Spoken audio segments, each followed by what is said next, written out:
Hi guys, it's Richard here, aka the Long Shot King, and here with the tips for the last out of the festival, day 4 of the Cheltenham Festival 2010. And well, after a good start on Tuesday with a 33-1 winner, Wednesday was not so good, and Thursday wasn't very much better. Only managed to get one of the each way selections, Cross Kennan, in at 25-1, and unfortunately our win selection, Sunny Hilly Boy, finished second. So we need to try and pick a few winners today. So we're starting off with the first race on the card, which is the Triumph Hurdle, and the one that I like here, which I've actually backed anti-post already at 50-1, is Soldatino. Now, of course, unfortunately, the price is nowhere near that now, and I think today it's going to be around about a 5-1 shot. But I think that Soldatino was very impressive in the Adonis Hurdle on its first time in the UK, and has a really very good chance of giving Nicky Henderson a double in the Triumph Hurdle. So it's Soldatino in the Triumph. The next race is the County Hurdle, cracking good handicap, and one of the races that I've been actually waiting for this year. My main fancy of the meeting runs in this one today, and this is a horse called Puyol from Ireland. Won the MCR hurdle last time out in Ireland, a 30-runner handicap hurdle, so certainly got the experience of big field handicaps. But the form is really solid, and before that ran a cracking good race, finished second to Dunguib, only beaten 4.5 lengths, and was only receiving £5. So the form is very good, and I think that it's got in off a pretty decent handicap mark. It was due to running the Supreme, but they've taken it out of that, and they've given it this, let's say, slightly easier option. So Puyol is basically my best bet of the meeting, and I really do expect it to finish in the frame.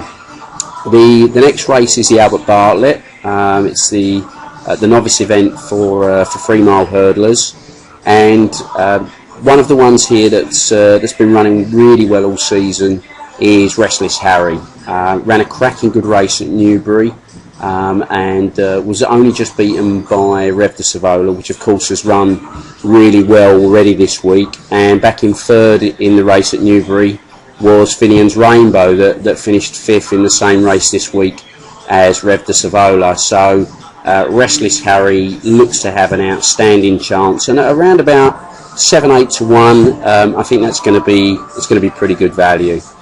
Next race on the card, of course, is the big one. It's the Gold Cup, and for me, there's no bet. I don't see any point in having a bet in the race. I think I just want to sit back and watch that one, and let's hope that Cato Star does the business.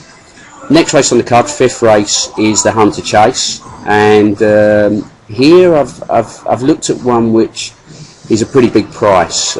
It's from John Joe O'Neill's yard. It's called Bob Hall, and it's currently trading at 33-1 this morning, and has won its 3 races this season. He's the 5th top rated horse in the race, and looks as though the trip, the 3-mile 2 trip, is something that it's been crying out for. And I think John Joe O'Neill's record at the festival with amateur ridden horses is very good. So Bob Hall looks very good value at around about the 33-1 mark.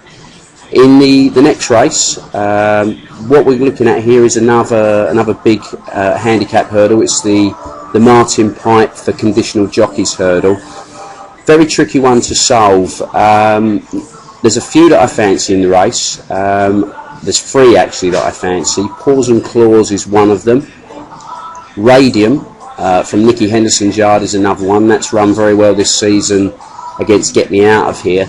But one at a bigger price, around about the 25-1 mark, is a horse called On Borrowed Wings. It hasn't finished out of the first 2 this season, and had already beaten a horse called Sleepy Hollow. Now, I don't know if you remember earlier this week, Sleepy Hollow was leading coming to the second last and run out, and looked in the process of running a very big race. So I think that the form is there. So I think that On Borrowed Wings at around about 25-1 is good each way value. Last race on the card, it's the Johnny Henderson Chase, and of course Nicky Henderson's going to be looking to win this. He's got a few in the race, but the one at the top, French Opera, is his main chance, and this one's run incredibly well all season so far. But there's one that's come up against it twice already this season, a horse called Safari Journey. Kept its form very well. It's a little bit better off at the weights. Doesn't look as though it's enough to beat French Opera, but in a big field, you know, Safari Journey is a horse that always travels midfield and sort of comes there late, moving quite strongly. And I think that Safari Journey probably will be around about the 16-1 mark and looks very good each way value. So they're the selections for day 4 of the Cheltenham Festival. Hope you guys have a good day and you managed to pick some winners, and hopefully one or two of these will win as well. So good luck, guys, and I'll speak to you soon.